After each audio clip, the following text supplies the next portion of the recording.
second game of the day. And I told you guys that as soon as we got back, we would jump into Champions League. I'm not lying. I'm not lying. I'm not saying, okay. What a surprise with those bans. Oh, this is fast. Okay, Wow. so Renata's off the table again for XL. Nidalee off the table again.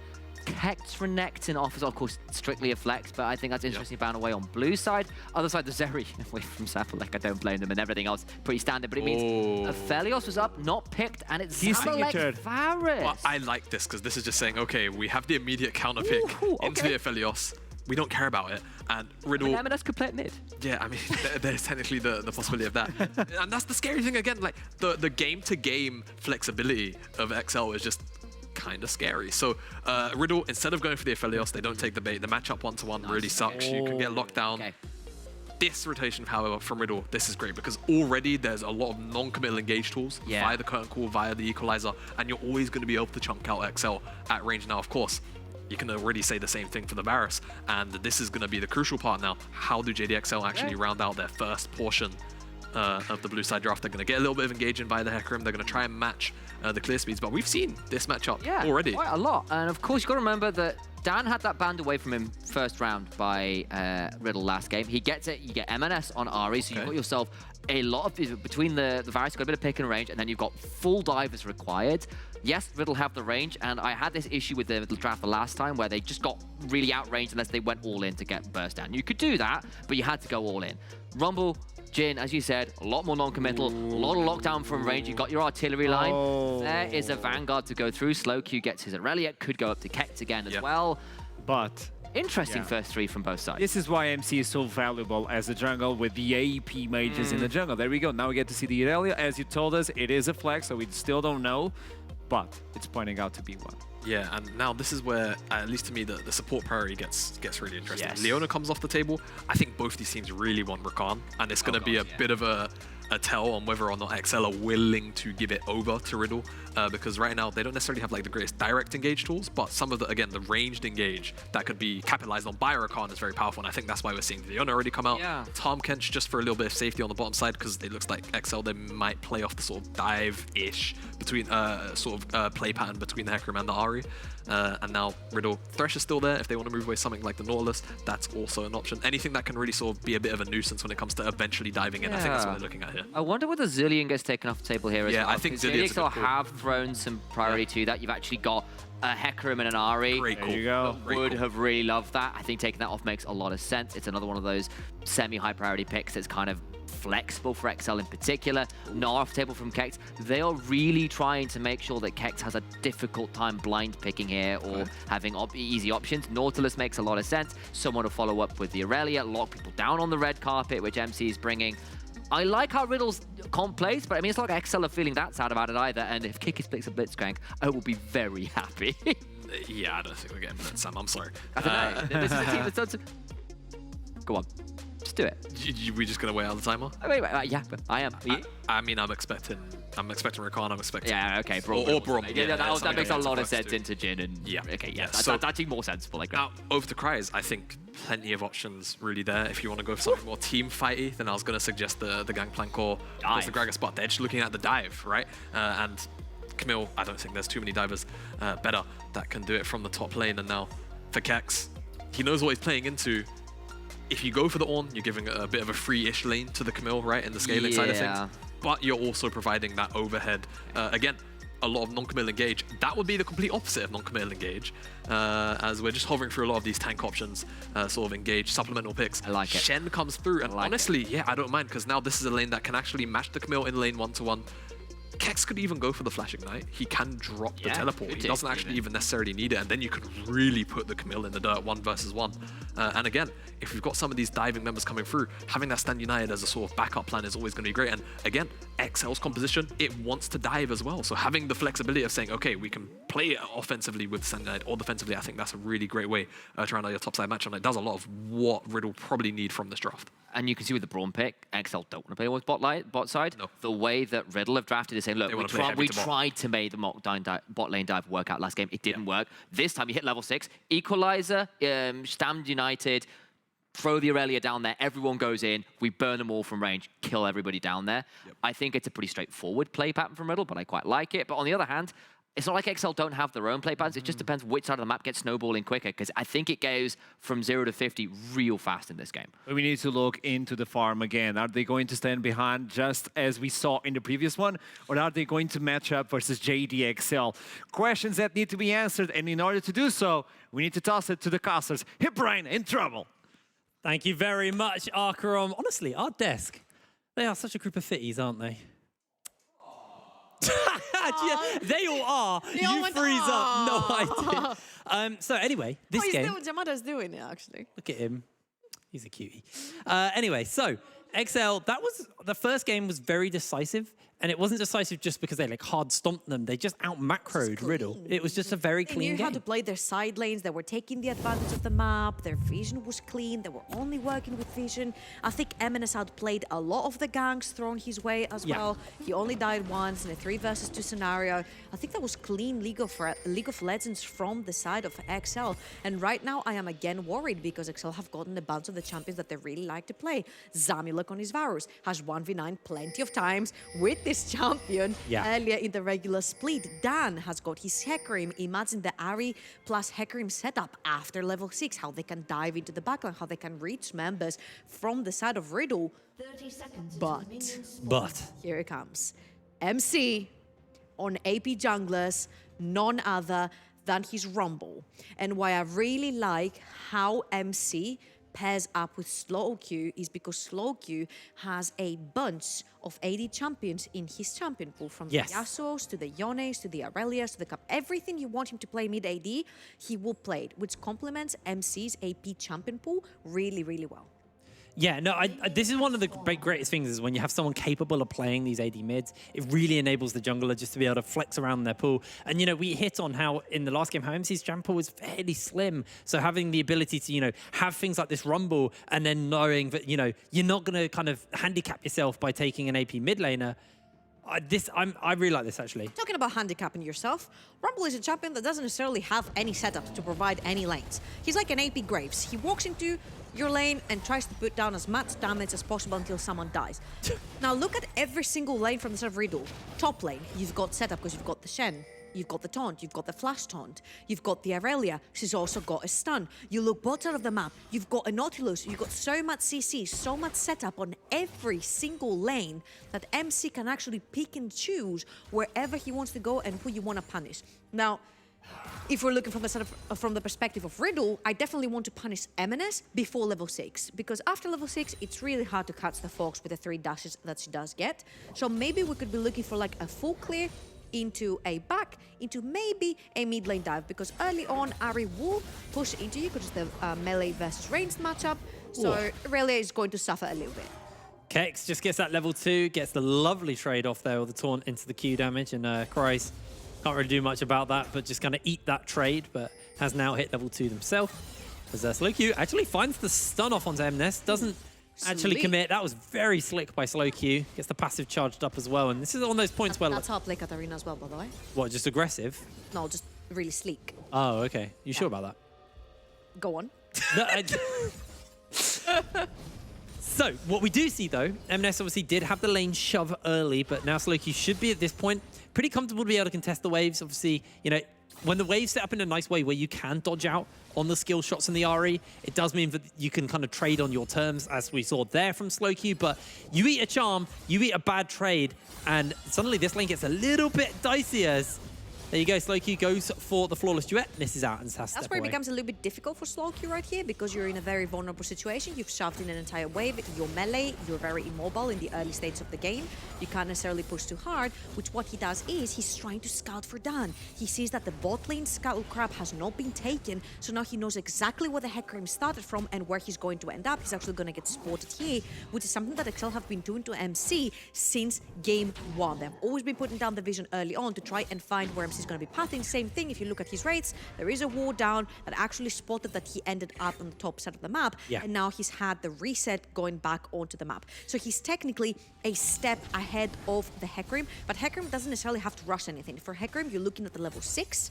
to pop down your Ghost, to pop down your E, and try to reach the backline together with the Fear. For MC, it's very important to have your quick back, grab a little bit more of AP into your inventory, and maybe try to play for one of these setup lanes. Right here, level 4 for MNS, very low mana, shoving in the wave. It could be a potential for an all-in. And MC is sort of wrapping around. He's going to his Gromp, and again, beautiful ward by the XL bot lane is going to spot him for another time. Having this read on MC is so crucial because, like you said, you need the setup to make the Rumble ganks work. And, you know, you can't just, it's not like any normal jungler or any jungler that has their own kind of built-in ability to close gaps or find crowd control. It's all about being able to, you know, be set up. You can't just walk in. And having the vision and knowing where MC is on the map means whoever he's around, they can just step back and go, okay, there's nothing he can do.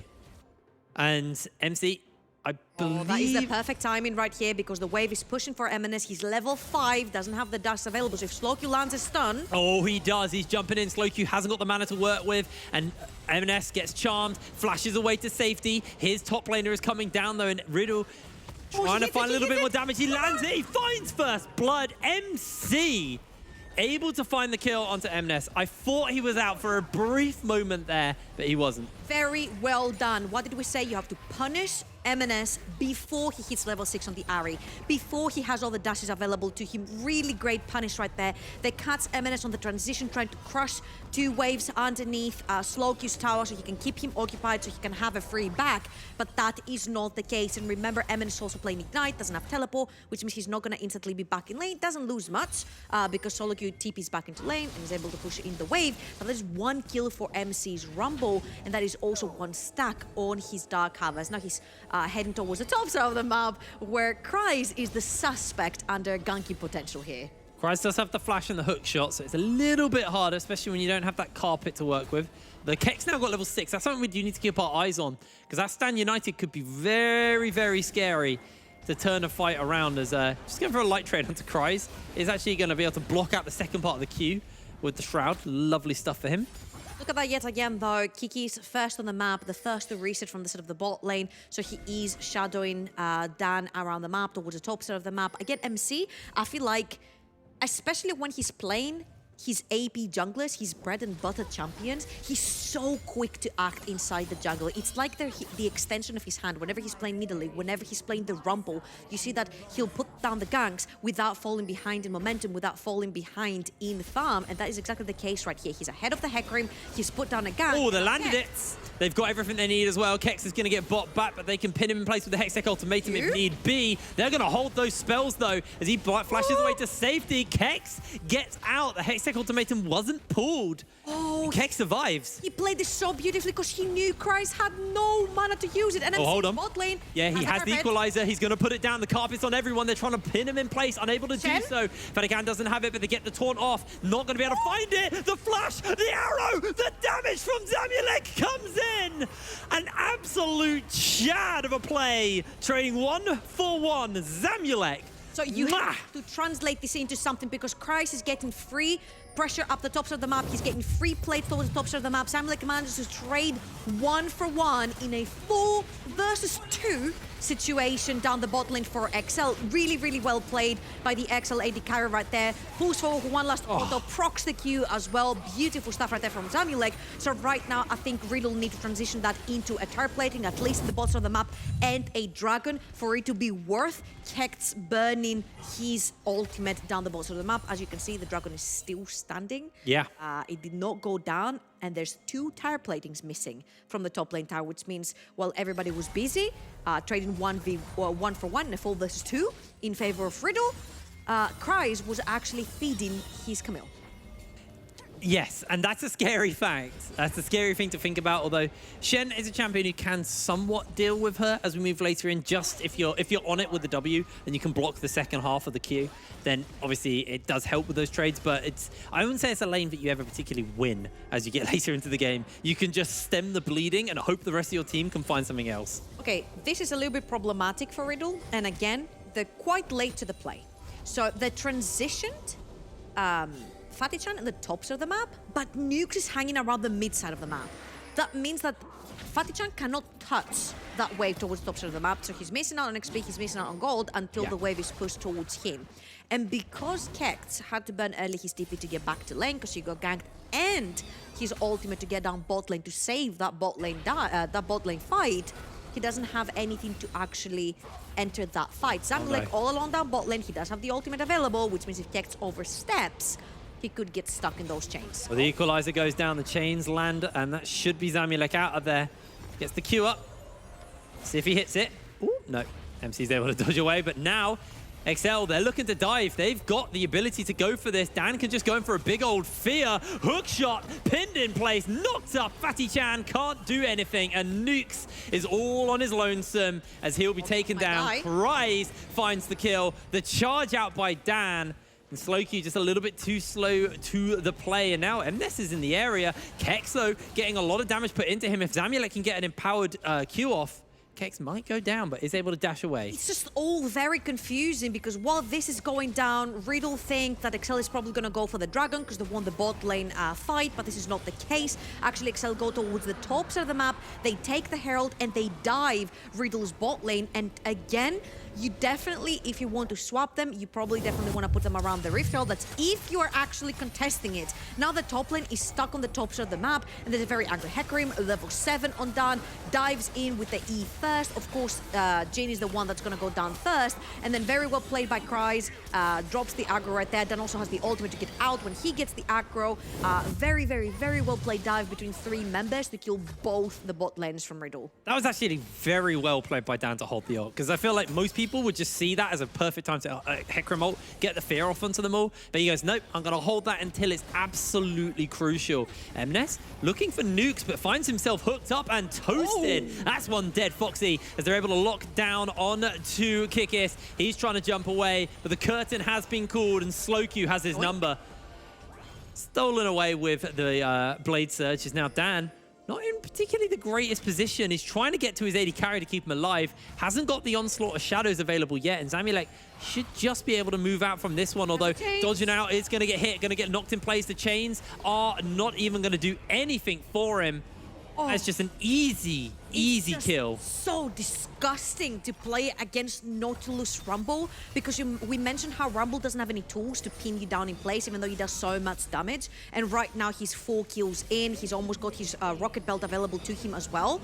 But Nukes with the Q, the passive, the ultimate, the slow, he has so much crowd control in his kit as a Nautilus that he can keep people pinned down without even having to use the ultimate. We saw what happened to MNES, he melted away. We saw what happened to Zamulek, melted away. There is so many stacks of Dark Harvest that are going to the side of MC, and especially when he actually completes his rocket belt here, he's going to be hurting so bad. And we're going to see Dan just throw the Herald down here in the mid lane. MNES should be able to get a plate or 2. Teleport coming in from Slowq. Just accepting, but this tower's probably gonzo. Kikis off in the walls, off in the shadows, let's say. It's birds. It's birds.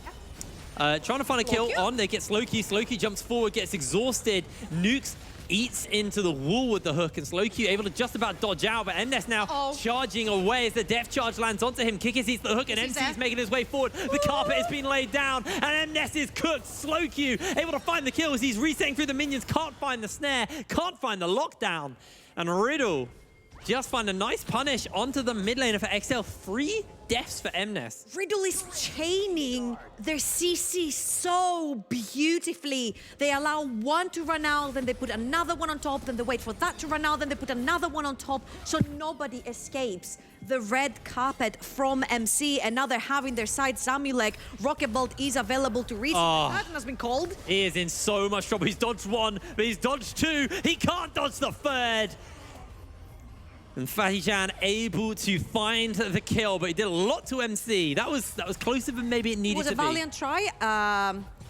MC did not want to get close enough to the tower to get stunned, rooted underneath the tower with the Chain of Corruption. That's why they allowed Fatih to throw away the bullets first. But now Kekt might be in trouble. He has the flash. The ultimate is down. Gets away for the moment. It's like you said, holding that flash, able to flash out. Cryze is slowed. Cryze can't chase. Kex just about gets out from that one. No onslaught of shadows. Although Kex just have to be a little careful because MC speed running in top. Cryze does not have any mana available to him. They cannot continue with this dive because they know Riddle is back up on the map. And I'll take one point that you mentioned. MNS has died 3 times. Yeah. In game 1, we mentioned how life is easy as a jungler when your mid laner is solo bowling everyone, when he has permanent priority, when he has permanent push, when he's the first one to move into a fight or into an invade. This is absolutely not the case. We mentioned at the start of this game that if they shut down MNS pre-level 6, if they manage to kill him pre-level 6, it's going to be smooth sailing for the side of Riddle. MC, slow queue, punished MNS pre-level 6. MNS has not recovered from this gang, and now it's all up to Riddle to actually play the macro. So we're approaching that 15-minute mark. I'm not getting the ability to speak because Kikis has been caught, has to burn the ultimate, which is really bad because if you look at the top left of your screen, there is a dragon spawning in 22 seconds, and the items already in favor of Riddle. You've got the Blade of the Ruined King on slow queue, you've got the Gale Force onto Fatikan, you've got the Proto Belt onto MC. The carries don't have anything. MNS hasn't finished up the Luden's Echo, the Duskblade hasn't been finished up for Zamulek, and Riddle just... They're going to be able to pick this one up for free because XL, they don't even have the Braum ultimate now. That's a big disengaging tool down, and it's just going to result with them losing this second dragon of the map. They will be able to pick a tower up in the top side, but Fatikan should just be able to answer out bot side. So net gain still in Riddle's favor. And honestly, these were the expectations we had for Riddle after game 1. We're like, you had a pretty good draft, you had a pretty good early game, you pushed your advantages earlier on, but then you couldn't translate because you got choked out macroed by XL. Right now, Riddle are actually playing the map. They're using very well what you said. They're burning off ultimates from the side of XL, then they're moving their division deep, then they convert this into an objective. Slowq is playing this mid lane so well, but the tower's down. He's lit at the Vanguard's edge. He's looking to jump in, but he's going to get pulled back. Here we go. The fight is on. Everybody is burning everything. MNS trying to jump away with that Spirit Rush. Cryze able to survive. Dan in the middle of everyone, but he's getting cooked by MC. Trades out 1 for 1, however. Jungler for jungler. MNS has got the Foxfire movement speed, but Fatikan aims true and finds his second kill.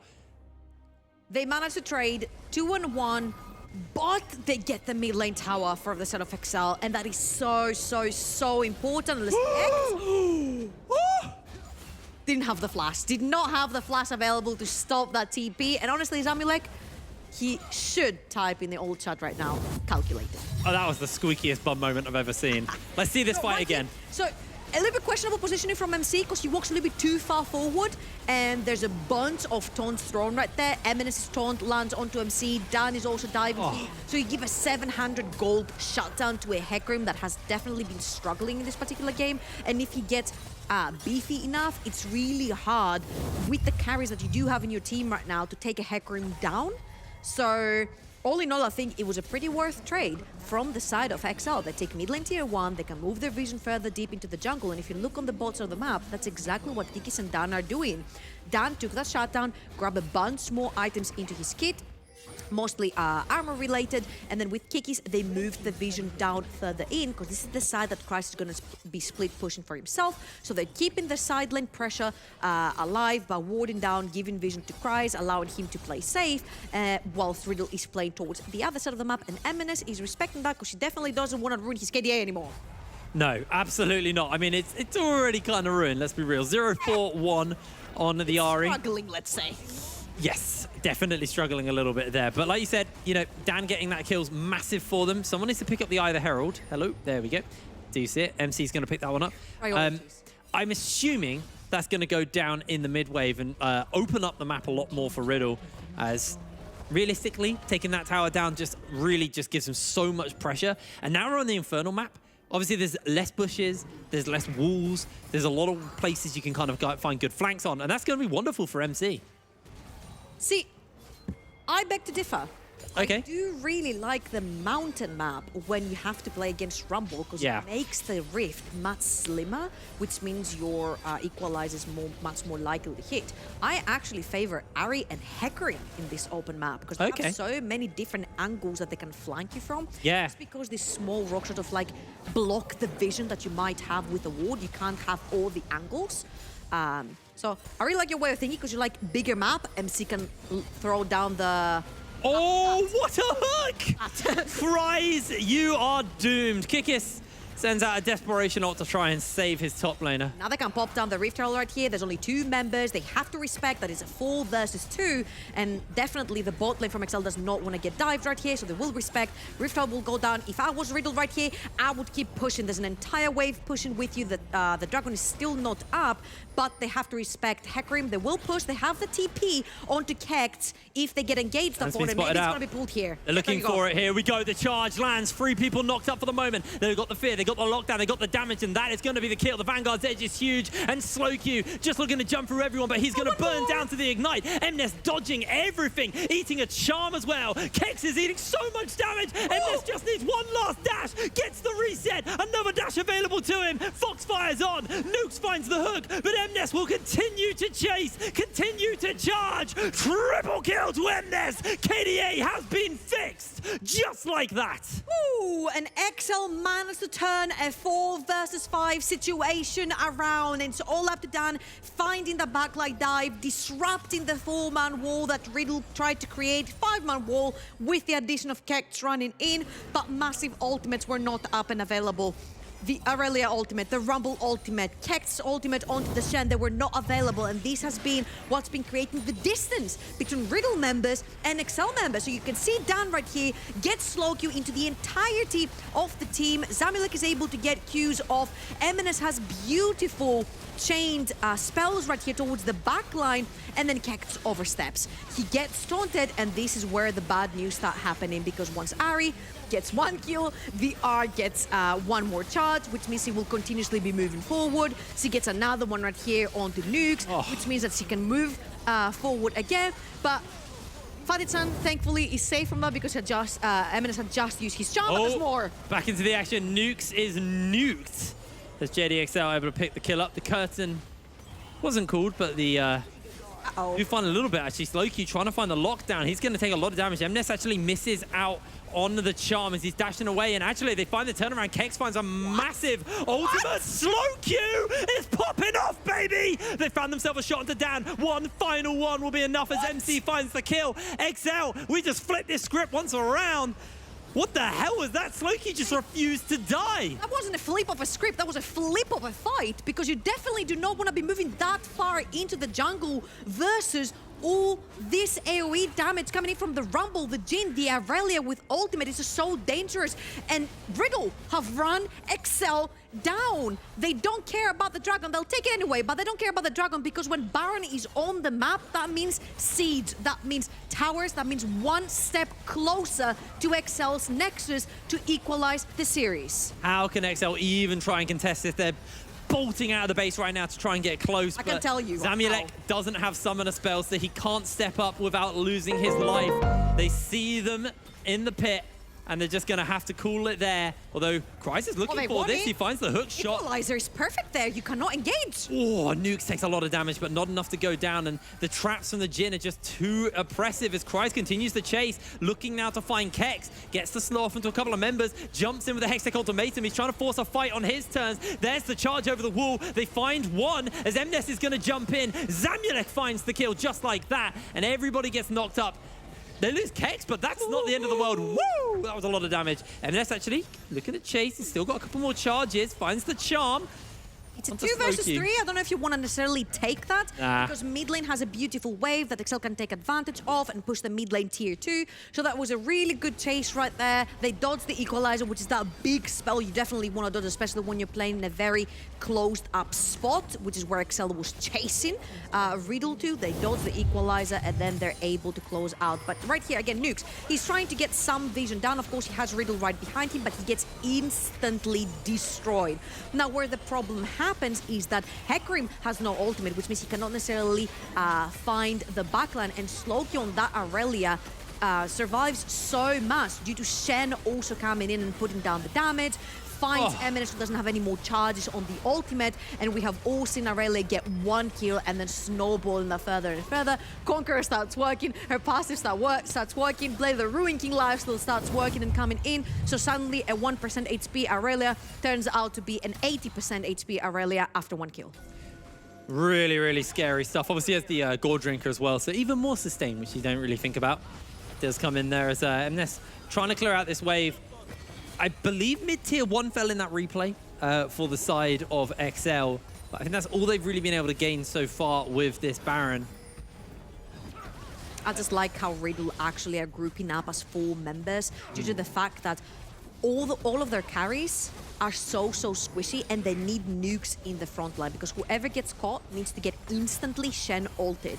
Now, what Riddle need to do is actually get their waves crushed in at the same time. They need to synchronize their waves so they crush at the same time. So even if one side of the map gets chased away from the tower, the other side of the map can actually punish. Now, the problem is that Shen doesn't have Baron buff, so he doesn't have the quickest they of just find their opening. The curtain call comes down. The fear lands onto multiple members. Kikis flashes away. One last curtain call might be enough, but Slowkey is going to flash into the middle of absolutely everyone, but he's pinned in place. He's locked down. The hook connects, and they're trying to find Dan. Dan will fall as in comes the teleport. Cries is on his lonesome, trying to find a little bit more arrow damage off as they're taking tower shot after tower shots. Cries! What a flash into the precision protocol. He's trying to now find his way out. Has that hook shot coming up momentarily, but Fatty Khan will finish him up. Another arrow by Zamulek is huge as Slowkey is bleeding down. Riddle are able to find the tower and find the kills.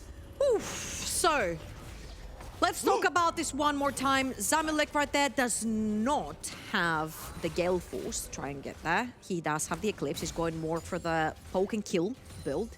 We're used to seeing him play the press the attack, the lethal tempo onto the Varus. This time it's going to be more of the lethality to reach from far away. But again, this fight, I felt like it was all Riddle-sided until Cries showed up. And again, beautiful placement of the equalizer right there. Stops everyone from crossing to their tower. If you want to cross to go underneath the tower, you have to step through the carpet, which means slow, which means a bunch of damage. And they keep chasing. They don't stop because they have enough damage to burn through everyone. They've got 5 members right there. Now, the problem is MC's tanking the tower.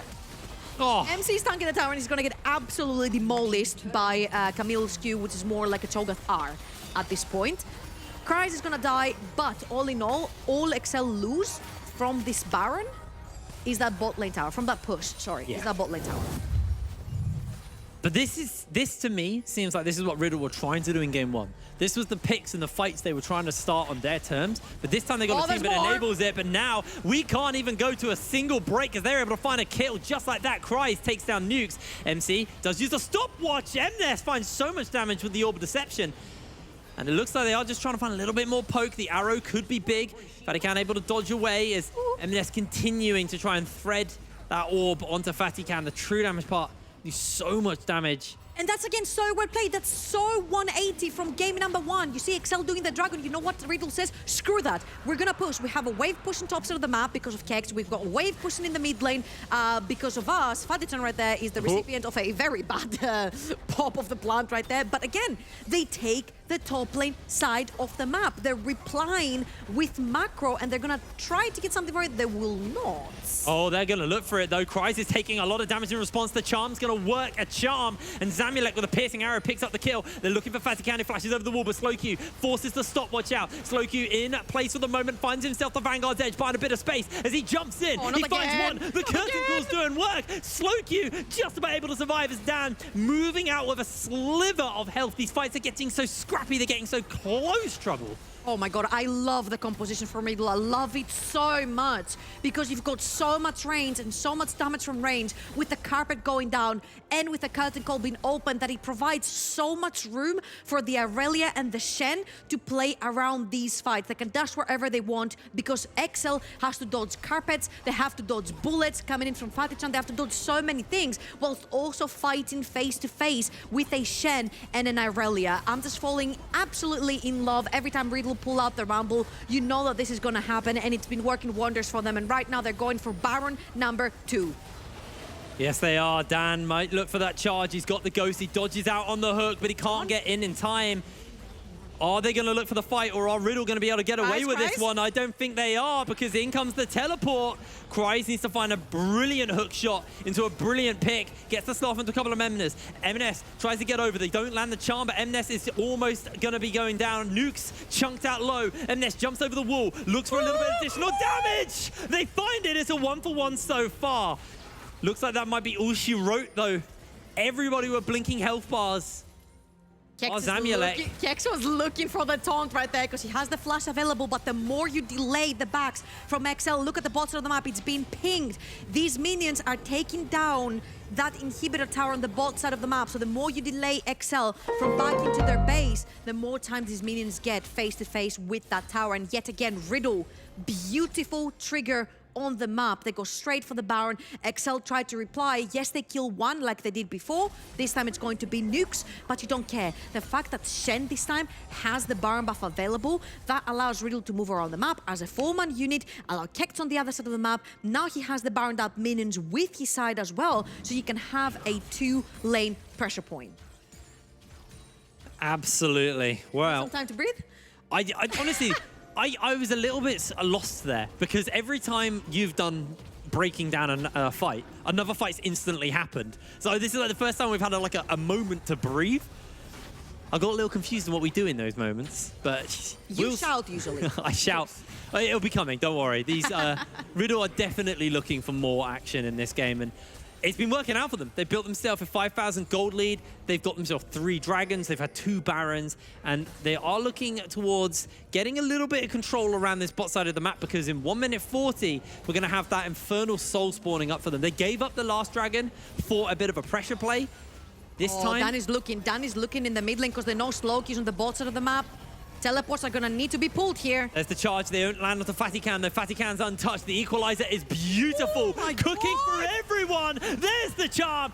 M&S is going to go down just like that. And Dan, next up on the menu. Kikis will not eat the 4-shot as he dodges away, but Slowkey finds himself the Vanguard's edge. Zamulek trying to flash over the wall, but can't get it. And just like that, Riddle by their openings. They don't need soul. They find the kills. They will find this game. It's going to have to be a bloody miracle from Kryze. It's over. I don't think Kryze can 1v5 at this point, even with his ultimate available, even with his flash available. He's going to have to find something. He's going to have to find a miracle. He's going to have to pray to Rito for the League of Legends gods to come down and help him right now because 16 seconds. 2.5 waves that are all burned up. All the mirrors are burned up. 5 members of Riddle all burned up. And Riddle destroy my prediction. They do. It's 1 apiece here as there's no hero play to be made by Kryze. 25 kills to 13. Riddle just put on a team fighting masterclass in game number 2. That was honestly beautiful to watch because it started the same as game 1. Riddle knew exactly how to play their early game. They knew exactly how to punish, how to get that early game lead. But then on the transition, they got lost. That was beautiful League of Legends. From the way they played the fights, to the way they played the side lanes, to the way they played their vision, it felt like they reassessed how they played game 1. They're like, cool, we didn't do these things right. We still played our fights right. They kept what was always working and they fixed what wasn't. That was so well played by Riddle. It was a massive improvement from game 1 to game 2 for Riddle, but can they keep that momentum? We're going to throw to a break, and when we're back, we'll have the analyst desk to break that game down, so don't go anywhere. What a game! Woo!